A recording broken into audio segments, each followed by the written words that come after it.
Juan 6:55 hanggang 58. Ang aking laman ay tunay na pagkain at ang aking dugo ay tunay na inumin. Ang kumakain ng aking laman at umiinom ng aking dugo ay nananatili sa akin at ako'y sa kanya. Kung paano ang buhay na Ama ay nagsugo sa akin at ako'y nabubuhay dahil sa Ama, gayon din ang kumakain sa akin ay mabubuhay dahil sa akin.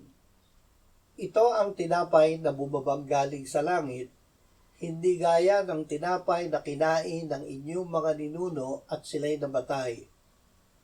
Ang kumakain ng tinapay na ito ay mabubuhay magpakailanman. Pahayag ng kamatayan at pagbabalik ni Jesus. Ang Panginoong Jesus ng gabing siya'y ipagkanulo ay dumampot ng tinapay.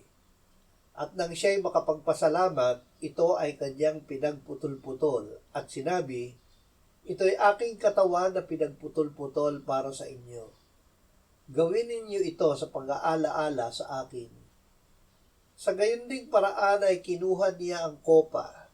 Pagkatapos maghapunan na sinasabi, "Ang kopang ito'y siyang bagong tipan sa aking dugo. Gawin ninyo ito tuwing kayo'y iinom nito sa pag-aalaala sa akin. Sapagkat sa tuwing kainin ninyo ang tinapay na ito at inuman ng kopa, ipinahahayag ninyo ang kamatayan ng Panginoon hanggang sa dumating siya."